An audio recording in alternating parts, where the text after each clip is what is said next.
Alors nous n'aurons pas le temps. Alors aujourd'hui, je voulais parler d'un truc très profond.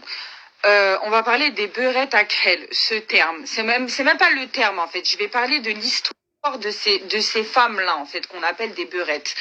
Je vais vous expliquer. Moi, j'ai 30 ans. Il y a 15 ans en arrière, vous les Maghrébins là, les Maghrébins qui ont maintenant peut-être 35, 40 ans. Faut savoir que notre génération, on a construit d'autres générations après nous. C'est-à-dire que nous, les femmes maghrébines et vous, les hommes maghrébins de cet âge-là, de cette tranche-là, vous avez laissé en fait une empreinte sur la génération à venir.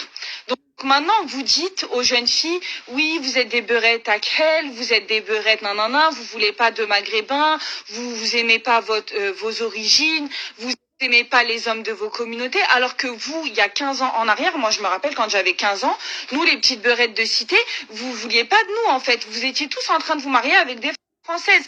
C'est pas, je le dis sans racisme, hein, mais j'expose un fait en fait.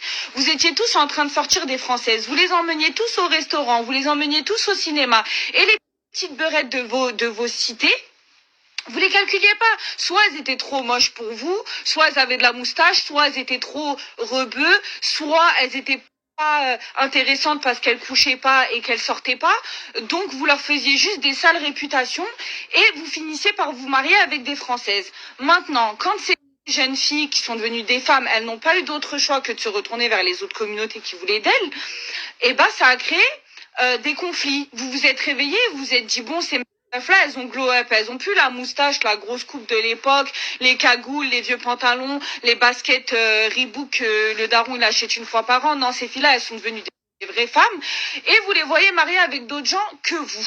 Et vous vous dites non, c'est pas normal. Vous vous réveillez après 10 ans de mariage, vous vous dites oui, après 10 ans de mariage et de communauté de génération et génération qui ont suivi le même modèle en fait, qui ont suivi les mêmes modèles. Donc les mecs avec des françaises, des portugaises, des espagnols, donc je parle des maghrébins, et les jeunes filles maghrébines qui finissent avec pareil des étrangers, et ça pose problème à tout le monde. Maintenant que vous vous dites en fait ah les françaises elles valent peut-être pas mieux que les beurettes qu'on critiquait à l'époque.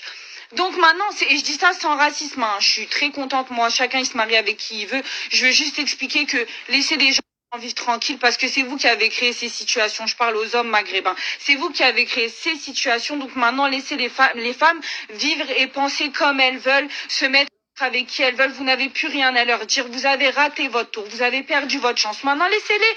Il y a d'autres mecs qui ont vu le potentiel qu'il y avait dans ces femmes-là et qui sont bien avec. Laissez-les. Arrêtez de nous parler de fétichisme racial et de ceci, cela. Il n'y a pas de ça. Il y a des gens qui ont donné du respect et qui récoltent ce qu'ils sèment comme vous récoltez ce que vous semez. Enfin.